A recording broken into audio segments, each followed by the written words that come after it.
7 जनवरी 2009 सुबह के करीब 9 बजे इंडिया के स्टॉक मार्केट में सब कुछ सामान्य लग रहा था।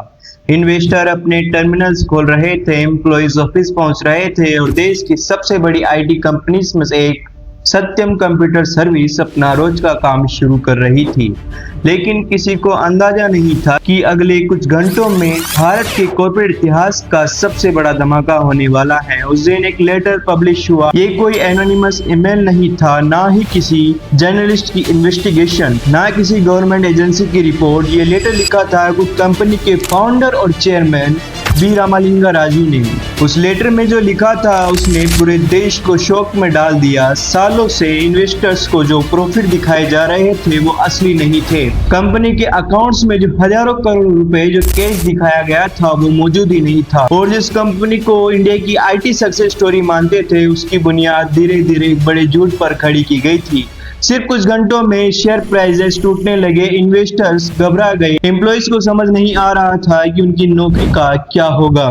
न्यूज चैनल्स पर एक ही नाम चल रहा था, सत्यम। लेकिन सवाल ये है, आखिर ये सब कुछ शुरू कैसे हुआ?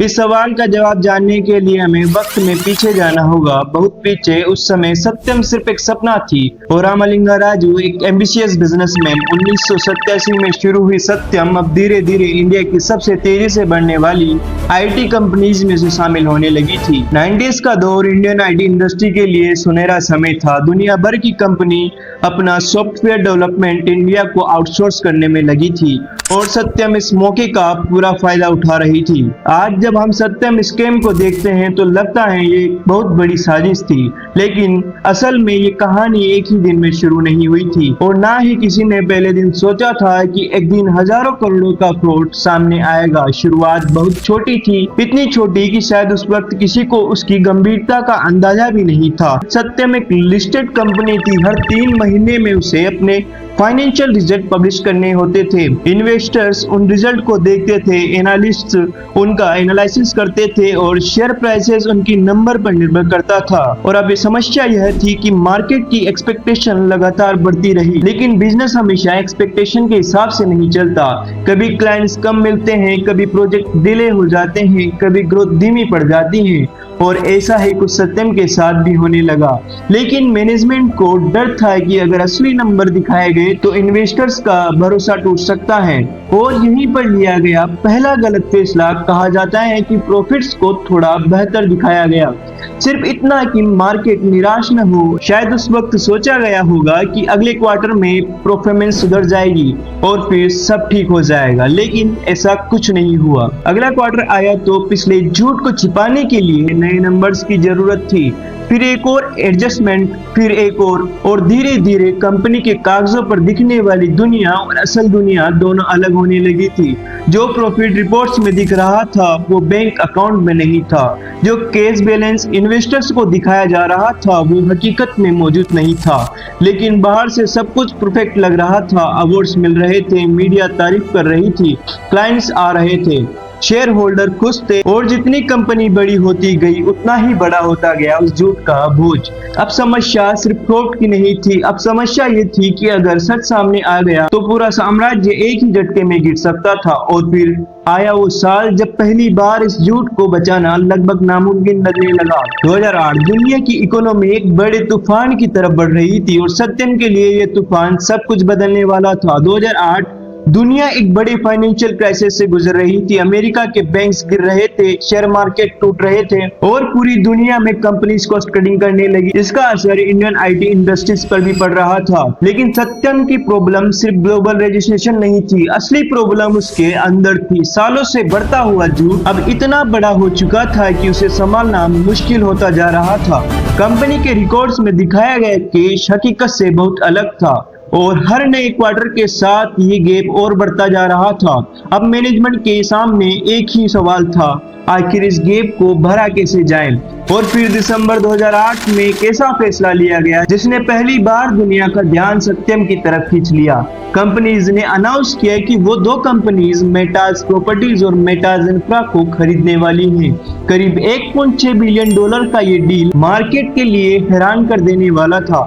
इन्वेस्टर्स को समझ नहीं आ रहा था कि एक आईटी कंपनी अचानक रियल एस्टेट और इंफ्रास्ट्रक्चर बिजनेस में इतना बड़ा फैसला क्यों ले रही है। सबसे दिलचस्प बात ये थी कि ये दोनों कंपनीज रामालिंगा राजू के परिवार से जुड़ी हुई थी। मार्केट ने तुरंत सवाल उठाना शुरू कर दिया। इन्वेस्टर्स नाराज हो गए, एनालिस्ट ने इस डील पर शक जताया और शेयर होल्डर के प्रेशर के बाद कंपनीज को ये डील वापस लेनी पड़ी। लेकिन शायद उस वक्त तक बहुत देर हो चुकी थी, क्योंकि अब सवाल उठने शुरू हो चुके थे और एक बार जब लोग सवाल पूछना शुरू कर देते हैं तो सच को ज्यादा दिन तक छुपाना मुश्किल हो जाता है। रामालिंगा राजू को भी शायद एहसास हो चुका था कि अब झूठ को ज्यादा समय तक जिंदा नहीं रखा जा सकता। और फिर 7 जनवरी 2009 की सुबह एक लेटर लिखा गया, एक ऐसा लेटर जिसे पढ़ने के बाद पूरे भारत का कॉर्पोरेट जगत सन्न रह गया, क्योंकि उस लेटर में एक आदमी ने न सिर्फ अपनी गलती कबूल की थी बल्कि अपने ही बनाए हुए साम्राज्य की टूटने की घोषणा कर दी थी। उस सुबह सत्यम के चेयरमैन वी रामालिंगा राजू ने बोर्ड ऑफ डायरेक्टर्स को एक लेटर भेजा। ये कोई सामान्य रजिस्ट्रेशन लेटर नहीं था, ना ही किसी एक प्रोजेक्ट की अनाउंसमेंट।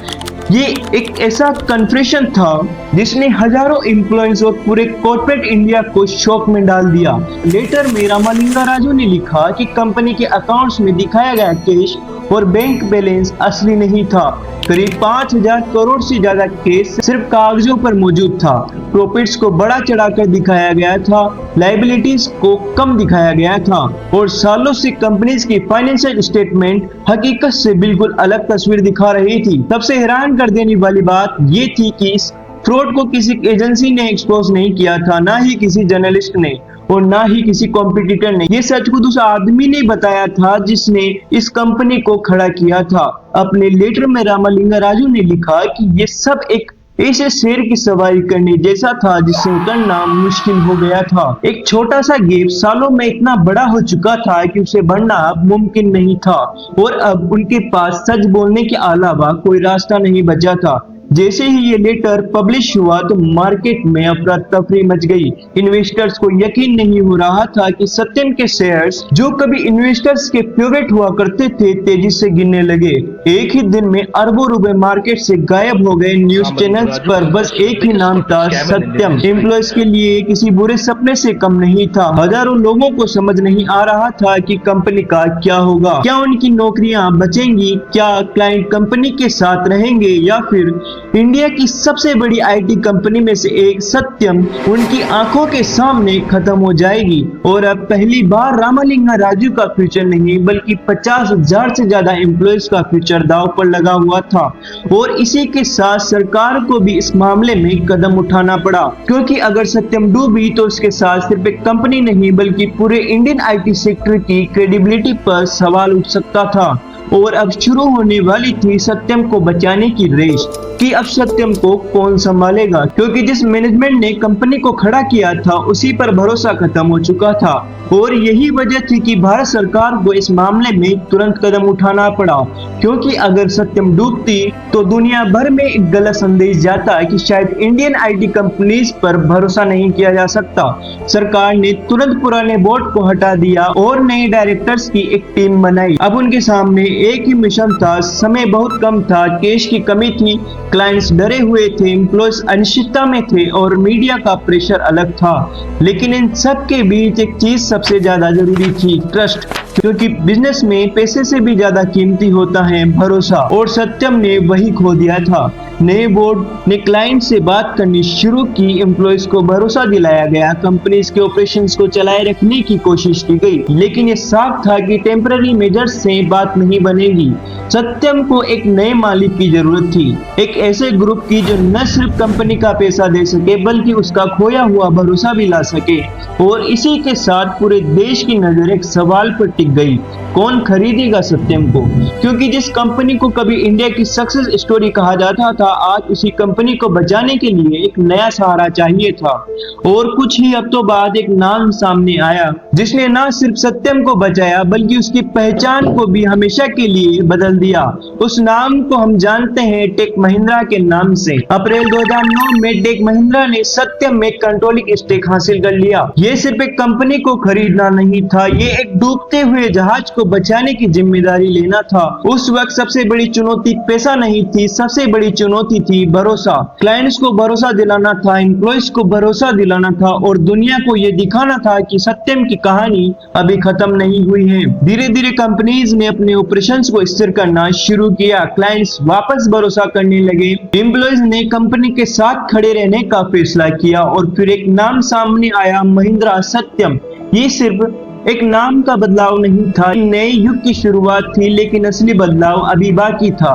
2013 में महिंद्रा सत्यम को टेक महिंद्रा के साथ मर्जर कर दिया गया और इसी के साथ सत्यम, जो कभी भारत की आईटी सक्सेस स्टोरी का प्रतीक था और फिर भारत के सबसे बड़े कॉर्पोरेट स्कैम का प्रतीक बन गया था, अब इतिहास का एक हिस्सा बन गया। लेकिन कहानी यही खत्म नहीं होती, क्योंकि सत्यम स्कैम सिर्फ एक कंपनी की कहानी नहीं थी, ये एक सबक था, एक ऐसा सबक जिसने पूरे कॉर्पोरेट इंडिया को बदलने पर मजबूर कर दिया।